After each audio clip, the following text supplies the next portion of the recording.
Hey everyone, how are you guys doing? It's Non here, and welcome back to another Destiny 2 video. Today we're gonna be doing something a little bit different. Somebody recently asked if I could make a video showing off my loadout, my mods, the exotics that I use, the weapons that I use, and that's what we're doing today. I'm gonna be showing you what is my go-to loadout for the Nightstalker whenever I want to do good in the Crucible. This is the loadout that I used in the last Iron Banner when I just wanted to get wins at the beginning so I could get some of the weapons and armor. Let's not try to make this too long, let's just get on with it. First though, for our weight, we're running Way of the Trapper, mostly for the Snare Bomb and for the Banishing Step. That invisibility when dodging is just so strong that it's just the way to go on the Nightstalker. For my grenade, I like using the Vortex. The Vortex is just nice. The Void Wall I don't find to be as effective as it was in Destiny 1. And the Spike Grenade is also good. I don't like it that much, but I can definitely see the Spike Grenade is good.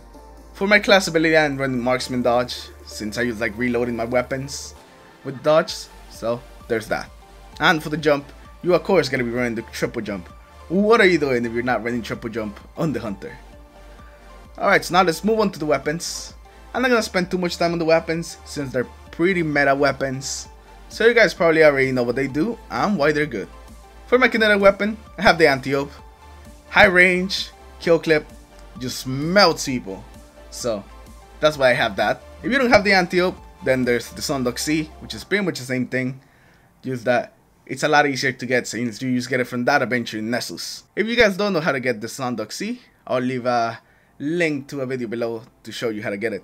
Moving on to the energy weapon, I like wearing the Prosecutor, 450 auto. Pretty good.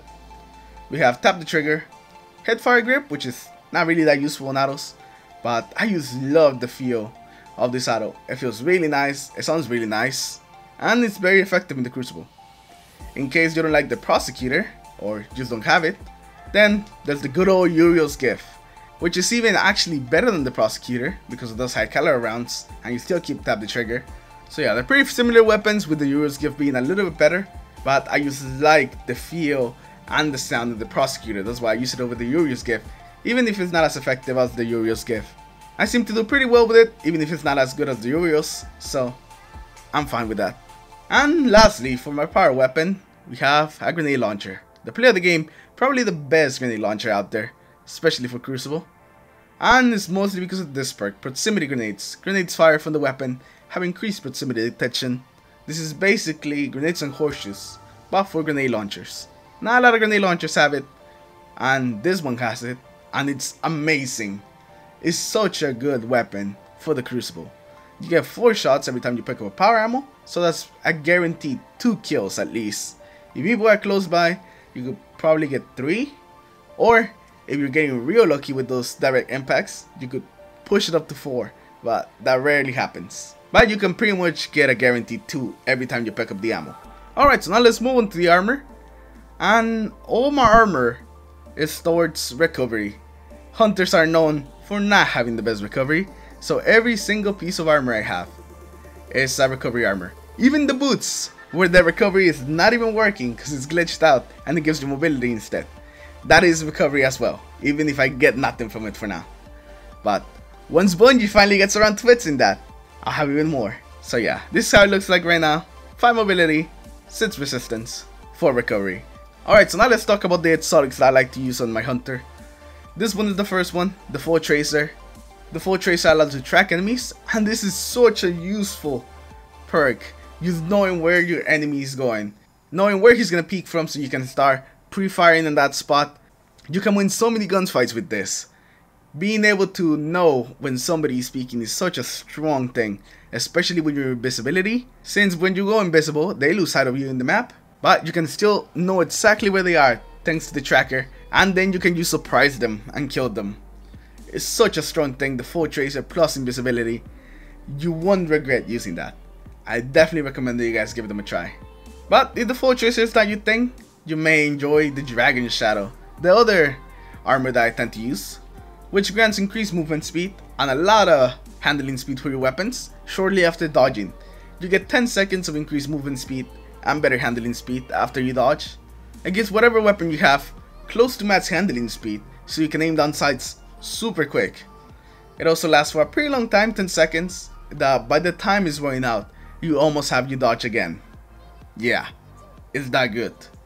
So yeah, this is the other exotic I like to run. I don't run as much as the Foe Tracer, just because I love the Foe Tracer so much. But this is another very nice exotic that I recommend that you guys give it a try. The Dragon Shadow. Alright, so now let's move on to the mods I actually put on the armor. For the Foe Tracer, I like to increase the armor. It gives me an extra 1, so it goes to 6. For the gauntlets, I typically keep this one to recoil reduction.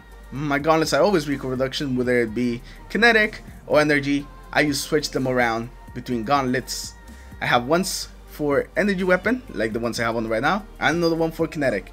For my chest armor, I have Void Paragon mod, which allows my dodge to recharge quicker for the Void class. Very nice, very nice. For my leg armor, I have increased recovery, so that's what gets me to 4. If I didn't have the increased recovery on this one, it would actually just be 3, which would be pretty bad.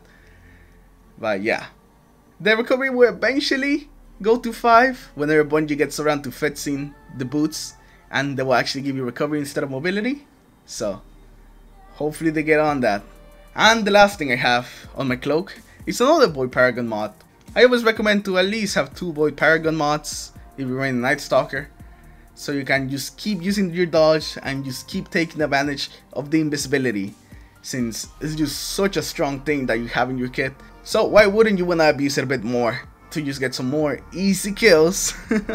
So yeah, this is the loadout that I use when I want to do well in the Crucible. Hopefully you guys will give it a try and hopefully do good.